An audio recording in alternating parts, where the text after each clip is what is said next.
The following is a special presentation of Tony Kurre Radio. Want the real story behind the sound bites and headlines? Let's find the facts. Remember, it's not a conspiracy theory if it's the truth. You are not paranoid or confused. You just need to know.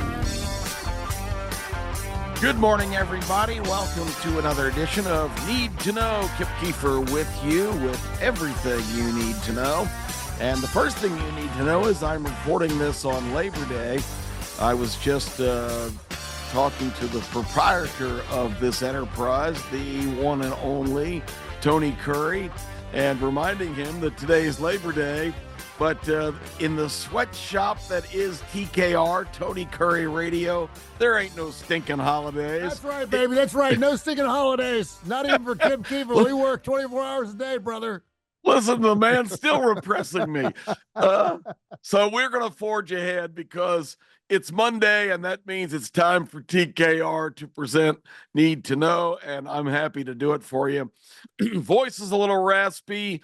I'm a little bit burned out. I just came through a weekend of about, 30 hours of college football, pretty much nonstop.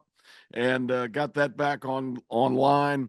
A lot of different programs here on TKR, which I'm delighted and blessed to be bringing you every week or being a part of.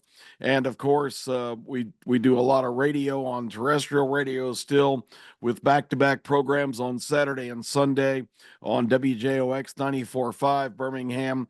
We have Game Time on Saturday morning. We have The Morning After on Sunday. And of course, the starting lineup on ABC 3340 every Saturday morning, 10:30. And it is now in a prime position as a pregame kickoff show because the ABC new programming, SEC on ABC, and what a splash ABC got off to this week. They did 3 games on Saturday, back to back to back, all led in by the starting lineup. We saw Georgia and Clemson, followed by Florida and Miami, then Texas A&M and Notre Dame. And if that wasn't enough, they came back last night with a prime time game from Las Vegas. As if you missed it, Brian Kelly and LSU for the 3rd consecutive year was defeated in one of these made-for-television extravaganzas. LSU starts 0-1 again as USC beats the favored Bayou Bengals with a couple of late touchdowns.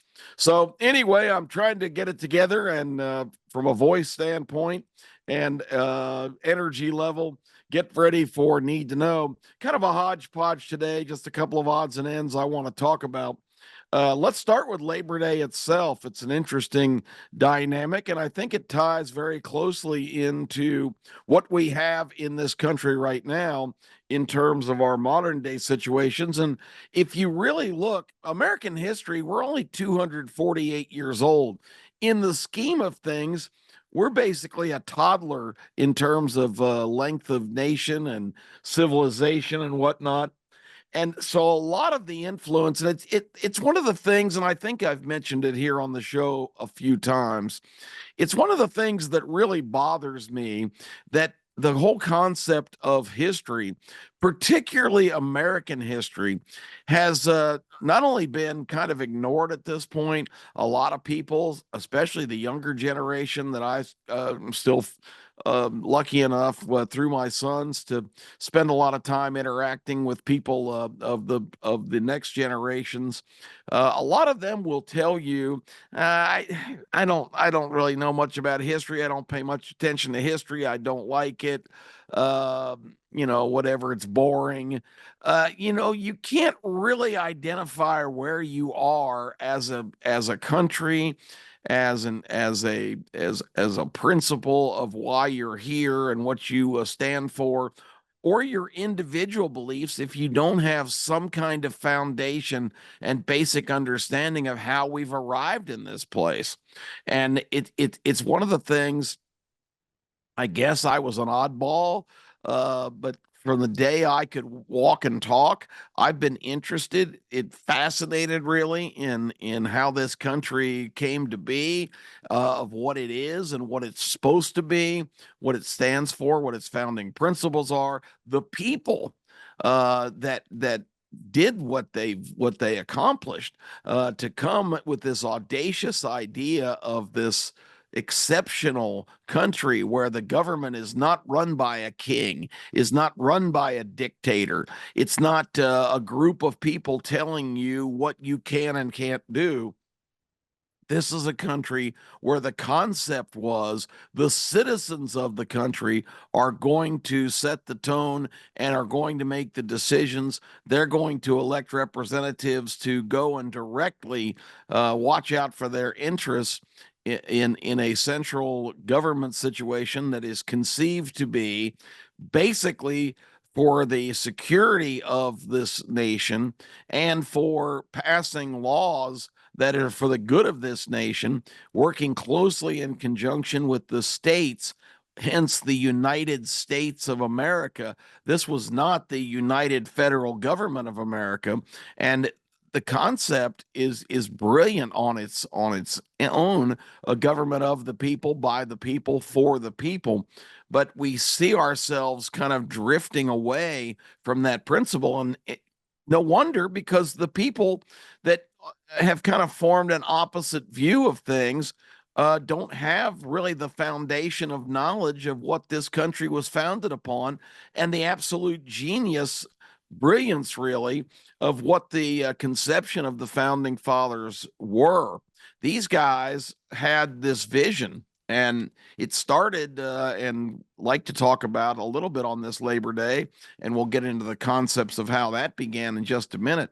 But even going back farther than that, the people that left Europe, which was predominantly the people that settled this nation back in starting in the 1700s, really wanted to get away from that kind of monarchical rule throughout Europe.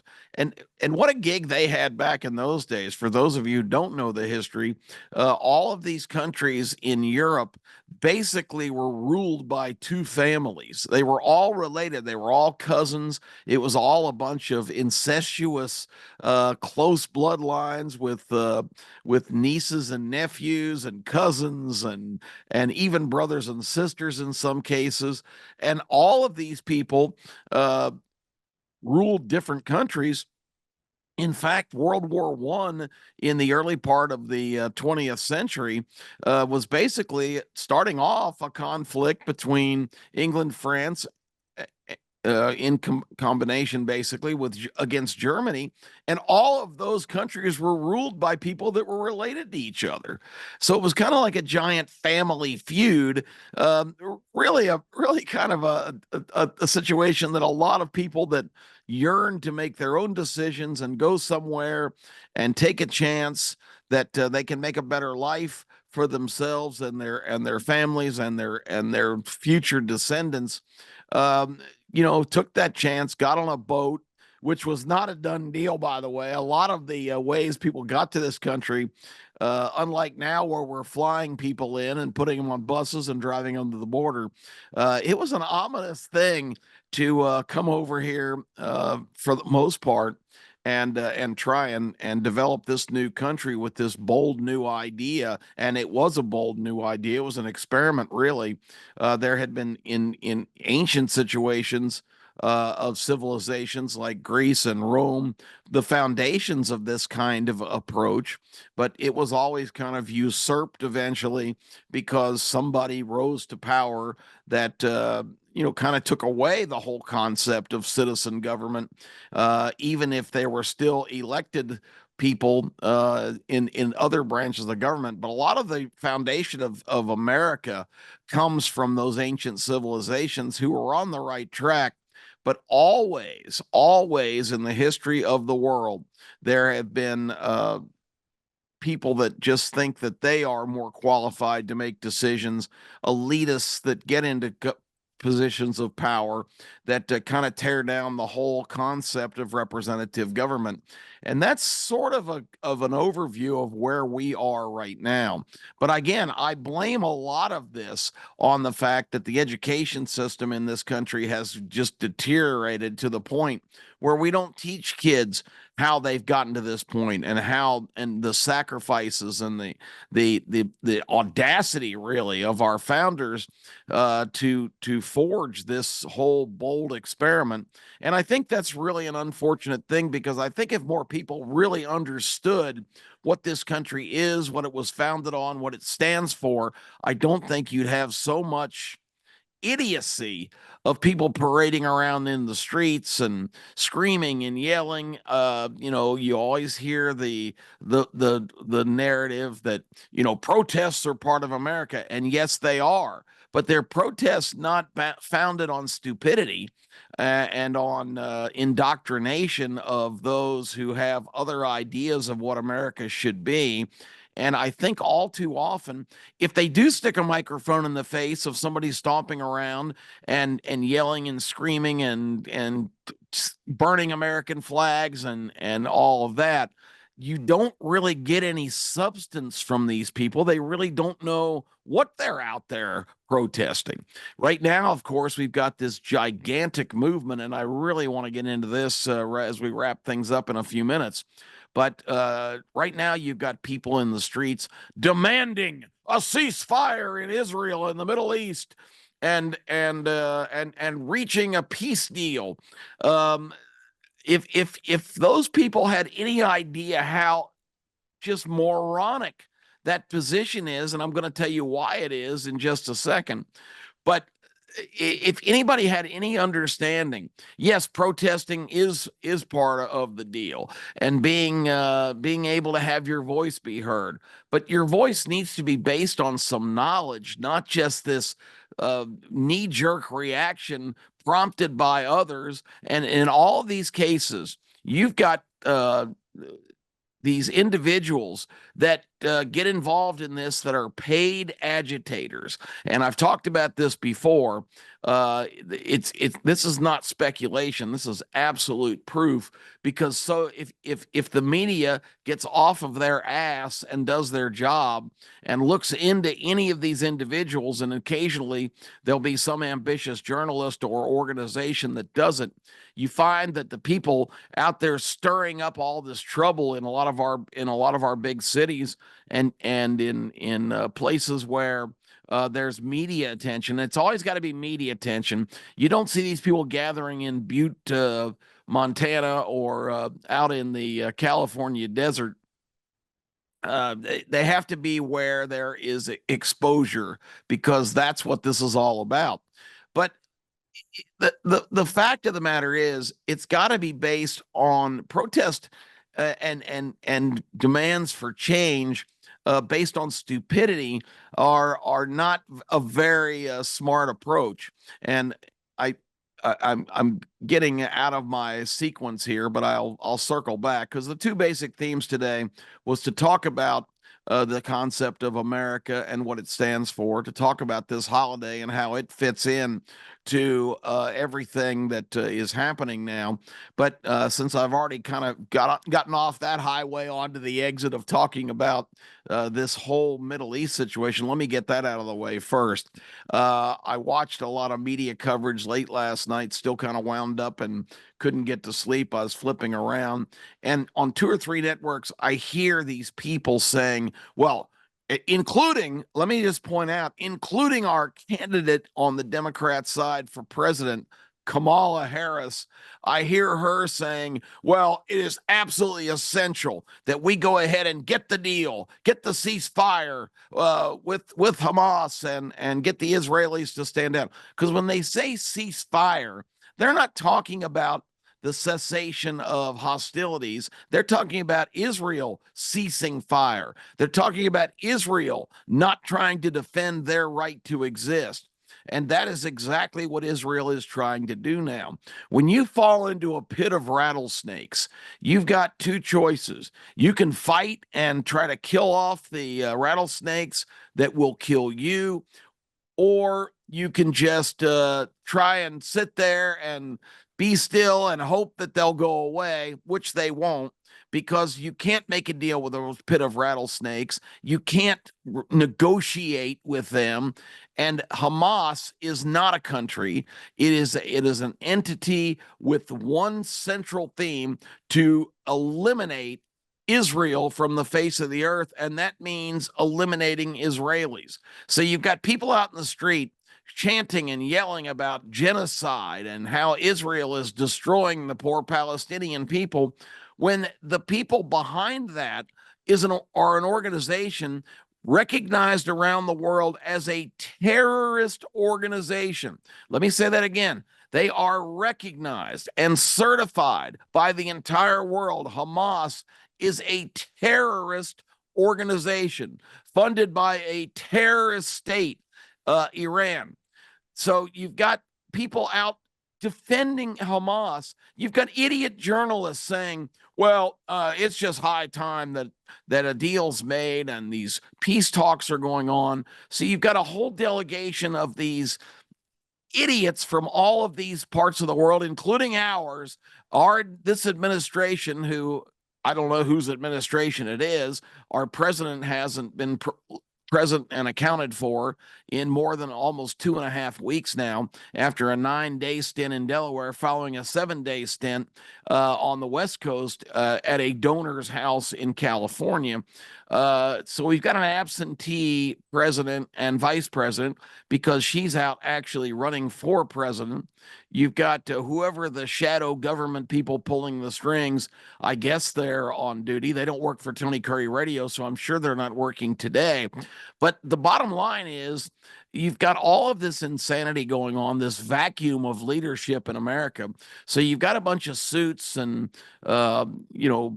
Islamic people representing other places in the Middle East having these talks in various places to try and reach some kind of deal. And I heard a journalist last night say, well, I don't know how effective those can be because Hamas is not invited to be at the table. No shit, Sherlock. Hamas is not invited to be at the table because they're not a country. They're a terrorist organization. You don't sit down and negotiate with terrorists. This country had a bottom line principle for a lot of years. We do not negotiate with terrorists. It is common sense. We're back in the rattlesnake pit. You don't negotiate there. You try to fight your way out and fight off the attackers. They are not going to make a deal with you. It has nothing to do with negotiation. It's absolutely ridiculous. And that was highlighted now, and they just get put back in the corner when this weekend Israeli forces closed in on a location where there were hostages being held underground. The ceasefire, the Hamas side isn't firing. They're hiding like a bunch of jackals because the Israeli army is trying to save the entire situation in Israel, save their country, save their people. And to do that, they've got to eliminate these rattlesnakes, otherwise known as Hamas, who are existing only to eradicate and destroy and make Israel disappear from the face of the earth. It's kill or be killed. There's no deal. There's no negotiation. There's no ceasefire. If one Hamas leader survives this after the October 7th just horrifying events where they literally went and killed old people and raped little girls and burned people alive, killing over 1,000 people. That's what terrorists do. You don't negotiate with that. You cut that head off. That is exactly how you respond to that, and how the rest of the world has been bamboozled that this is some kind of Israeli plot to do all these genocidal horrific deeds is absolutely incomprehensible. So you don't sit down. They don't have a seat at the table for a reason. They're not a legitimate entity. They are a terrorist organization. You've got these idiots out there with signs about supporting Hamas.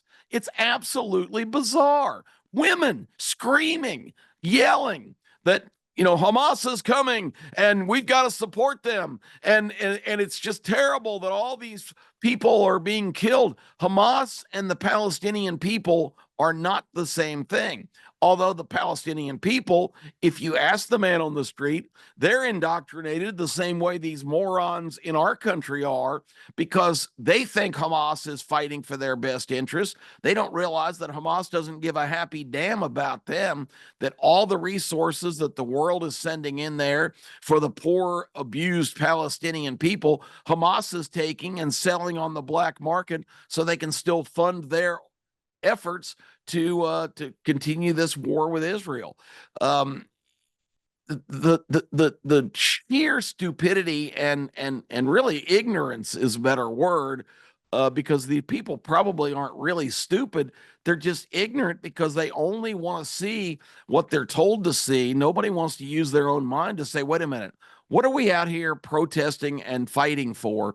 This is absurd. These people are terrorists, and the irony is they hate the West just as much. So all these people out screaming for justice for the Palestinians and supporting Hamas, they would kill you in an instant. You're a Westerner. You're not an Islamic person. You do not espouse to this archaic, ancient belief system that they have. And if you're a woman, you are really, not only would they kill you, but they also would, if they let you live, would treat you as a fourth, fifth, sixth class citizen. Women are not regarded to have any rights, are not allowed to pursue educations. This is like going back to the 1200s. It's absolutely absurd that people are not more educated and don't know what they're out there protesting, because again, you do not negotiate with a pit of rattlesnakes. You do not negotiate with these kind of people. And even our presidential candidate, Kamala Harris, talking about we have got to get a deal. Well, here's what your deal is. The Israelis closing in on rescuing 6 hostages on Saturday, and the terrorists, the rattlesnakes, hopelessly trapped. What did they do? Did they surrender? Were the hostages saved? No, that didn't work. They just executed every one of the 6 hostages, including an American. They just shot him in the head and fled instead of being caught, because they couldn't get away if they tried to keep their captives with them. There's still over 100 people in that situation. Imagine, it's been almost a year. These people have had to live underground with these rats and be terrorized every minute. I'm sure abused. I'm sure women raped. I'm sure barely fed or taken care of. I can't imagine how many of them have died in captivity. So all of this time negotiating is absolutely absurd, because these people don't want to make a deal. They're incapable of making a deal or negotiating. These are rattlesnakes. These are terrorists. These people have one goal and one goal only: to wreak all the havoc they can to ultimately destroy a whole group of people, create genocide on every Jewish person, every Israeli. And it's absolutely ridiculous that we're out screaming about genocide when the group you're supporting is based on that very principle. Enough rambling about that. Real quick. This election is not about Democrat versus Republican. This election is about the preservation of this country. This election is about the founding fathers and their vision and their audacity and their bravery to stand up and say, this isn't right. We're going to fight for our freedom, our liberty, our individual choices. That's what this election is about, because you've got Kamala Harris, who's a perfect representative of somebody who really has limited intellectual capacity, who has been brainwashed her whole life, and her views are America is evil. America needs major transformation. She said it in that interview. She finally gave an interview which was taped, controlled, edited, but even her disposition was obvious. because her campaign, the game that they're playing with you that you cannot fall for. The campaign releases sound bites to the media, and the sound bites are all policies that Americans support. Secure the borders, stop violent crime, make life affordable for the American people. These are all principles that Donald Trump on the other side is running for. So the campaign is releasing all these sound bites every week that Kamala Harris is for all of these things that her opponent is running on. But at the same time, she stands up. Well, she didn't stand up. She was sitting down in this interview and says, I just want everyone to know I have not abandoned my principles. So what she's saying to you is that I'm still Kamala Harris, left wing. I still have my radical agenda, but you don't hear her talking about building a wall, which she has repudiated repeatedly in her past. You don't hear her talking about that. That's her campaign, releasing these sound bites to get out into circulation to try and create the illusion that this is a moderate now candidate who's running in with a centrist position because she's evolved in her platform. She defiantly said, I have not compromised my principles in that interview. That was the message, that while I'm trying to win the presidency, when I get in office, I'm going to do what I've always tried to do, and that's be way left and completely reform this country, take away your individual liberties, have a massive government, a Marxist government, telling everybody how they should conduct themselves. This country needs to be led. It needs to be changed. She even mentioned that I think the American people are yearning for a new direction. Well, Kamala, let me give you a quick headline from my place in the rattlesnake pit.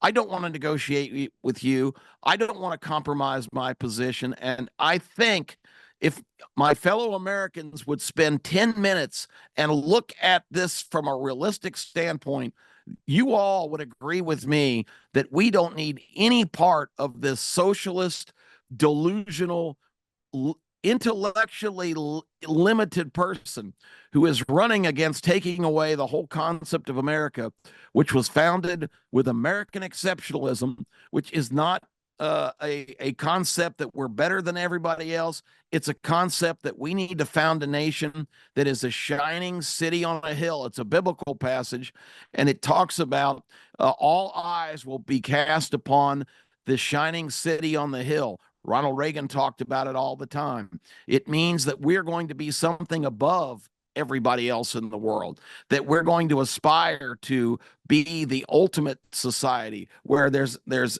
liberty and justice and freedom for all. And that's what is at stake in this election. It is the pursuit of life, liberty, and happiness. And happiness in that concept wasn't personal, enhancement. It was the constant goal to achieve life, liberty, and the pursuit of happiness, which means the acquisition of virtue and the acquisition of morality. And that is what this country is founded on. And if you don't believe in those things, or you're not educated enough to realize what you have, which is better than what everybody in the world has, then you go ahead and place your vote for this charlatan rattlesnake in the pit who wants to make a deal with people that are killers and who wants to transform this country into something it's not. That's need to know for this day. Finally, real quick, Labor Day was founded first in 1892 because American workers were being abused. There were not any rules and regulations to protect them, and a movement started, and this is the best of America, a movement for the justice and the reforms of the workplace. That is the kind of protest that this country is founded on. When something is wrong, let's make it right. Not when something is misunderstood and even evilly intercepted, let's overhaul it. The traditions of Labor Day and so many of the ways that this country has evolved is the things worth fighting for and preserving.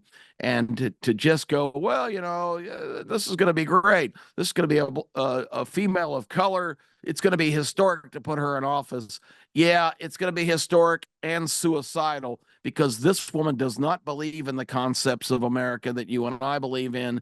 She doesn't believe in life, liberty, and the pursuit of happiness. She believes in massive central government living your life and running your life and knowing what's best for you other than yourself. So it's easy to get into these kind of deals by voting for, quote, change, unquote. But once you're in this socialist Marxist nightmare, it is damn hard to get out.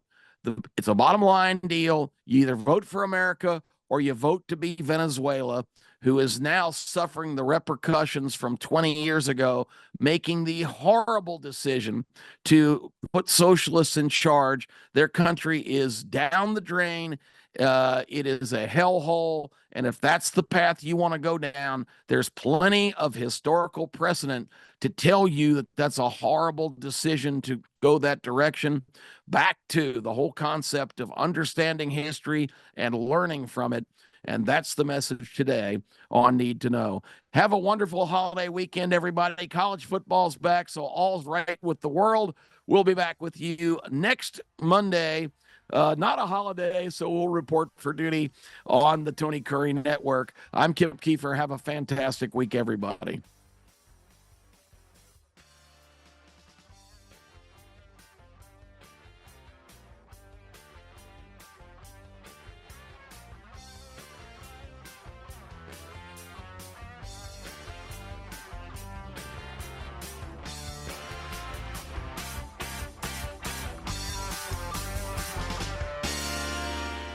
This has been a special presentation of Tony Kurre Radio.